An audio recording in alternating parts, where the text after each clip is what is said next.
भाभी ने ननद को बचाया। प्रिया सुबह से ही घर की साफ सफाई में लग गई। उसने उठते ही पूरे घर की सफाई की, उसके बाद नहाकर पूजा की। बाकी सभी के उठने से पहले वो तैयार हो गई। तभी उन्हें किसी की आहट सुनाई दी। प्रिया समझ गई कि उनके पति रमेश उठ गए हैं। प्रिया ने फटाफट गैस पर चाय चढ़ा दी। रमेश: प्रिया कहाँ हो, चाय चाहिए थी। प्रिया: जी बस अभी लाई। रमेश: तुम्हें पता है ना कि मुझे सुबह उठते ही चाय चाहिए। प्रिया फटाफट चाय लेकर पहुंची। प्रिया: आज तो आपकी छुट्टी है, आज घर में बहुत काम है, इसीलिए मैंने सुबह चाय नाश्ते में ना लगकर फटाफट सारी सफाई कर डाली और नहा धोकर पूजा भी कर ली। रमेश: ठीक है, पर चाय तो कम से कम बना ही सकती थी। चलो अब बताओ, मार्केट से क्या लाना है। प्रिया: जी अभी माँ जी से पूछ कर आती हूँ कि नाश्ते में क्या रखना है और खाने में क्या रहेगा।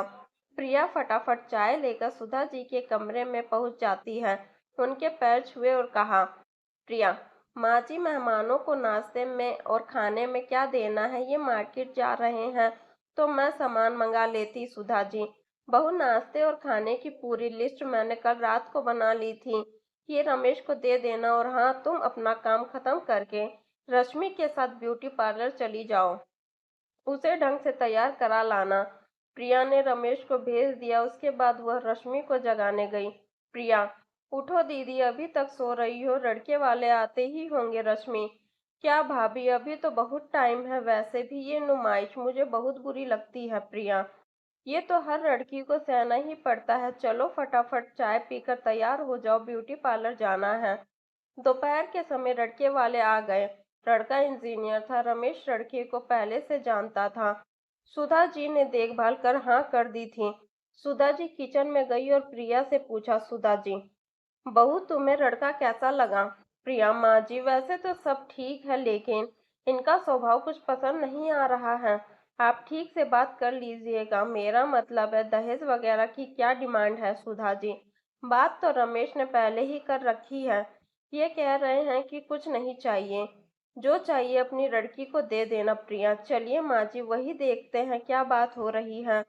लड़के के पिता: जी आपकी लड़की हमें पसंद है, आप बताइए। रमेश: हमें भी आपका लड़का पसंद है, हम शादी का मुहूर्त निकाल कर आपको खबर कर देंगे। प्रिया: अंकल जी बुरा ना माने तो एक बात पूछे। पिता: हाँ बेटा पूछिए। प्रिया: आपकी कोई डिमांड हो तो अभी बता दीजिए। पिता: नहीं बेटा, हमें कुछ नहीं चाहिए, बाकी आप समझदार हैं, जो चाहे अपनी बेटी को दे दीजिएगा। प्रिया: जी हम तो 1 रुपए की शादी करना चाहते हैं। रमेश: चुप रहो, ये क्या बोल रही हो सुधा जी। बहू ये क्या कर रही हो, सारी बनी बनाई बात बिगाड़ जाएगी। पिता: ये क्या मजाक है, भला आज के जमाने में 1 रुपए में शादी होती है कहीं। प्रिया: यही तो मैं जानना चाहती हूँ अंकल जी, क्या चाहिए आपको। रमेश खड़े होकर प्रिया को पकड़कर अंदर ले जाता है। रमेश: ये क्या बकवास कर रही हो। प्रिया: तुम्हें नहीं पता, आजकल ऐसे ही कहते हैं हमें कुछ नहीं चाहिए, फिर धीरे धीरे इनकी डिमांड शुरू हो जाएगी। मेरी बात माने तो ये रिश्ता मत कीजिए। तभी सुधा जी अंदर आती हैं।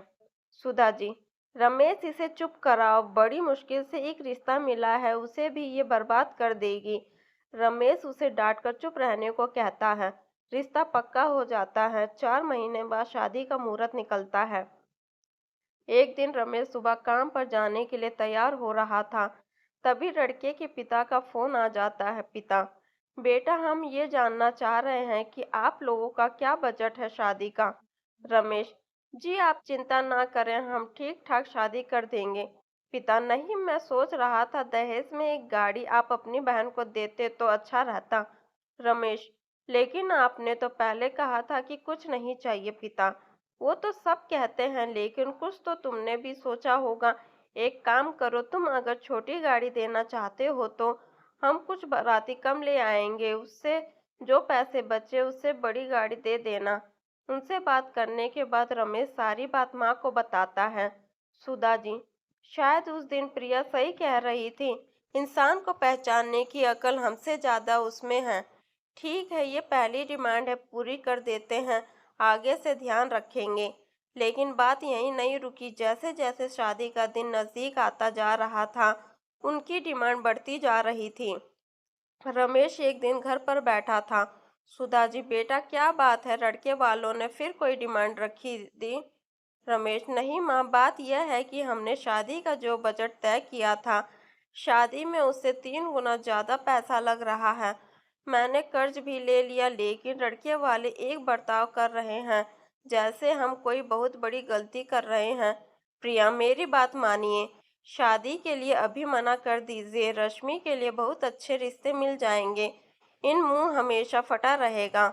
लेकिन सुधा जी और रमेश बदनामी के डर से लड़के वालों की हर डिमांड पूरी करते रहे। शादी के दिन सभी बहुत खुश थे। जैसे ही बारात आई, सबने बारात का स्वागत किया। रमेश बहुत डरा हुआ था कि कहीं से पहले एक और नई डिमांड ना निकल आए।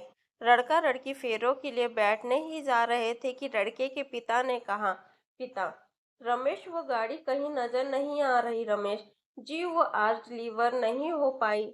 आप ये पेपर रख लीजिए, गाड़ी सीधी आपके घर पहुंच जाएगी। पिता, ये शादी रोक दो, इस शादी में सबसे बड़ी आइटम ही गायब है।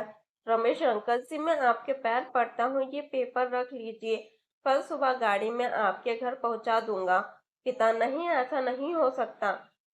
सुधा जी और रश्मि रो रही थी। इधर रमेश परेशान था कि क्या करे। तभी प्रिया सामने आई। प्रिया, अंकल जी, गाड़ी आ गई, वो देखिए। तभी सामने पुलिस की गाड़ी आकर रुकी। उसे देखकर लड़के के पिता डर गए। पिता, कोई बात नहीं, घर की बात है, गाड़ी कल भेज देना। प्रिया, नहीं, अब ये शादी नहीं होगी। रमेश, प्रिया, तुम सही कह रही थी, ये लालची लोग कल मेरी बहन को मार देते। पुलिस ने दहेज के इल्जाम में बाप बेटे को अरेस्ट कर लिया। इस तरह से एक भाभी ने अपनी ननद को बचा लिया।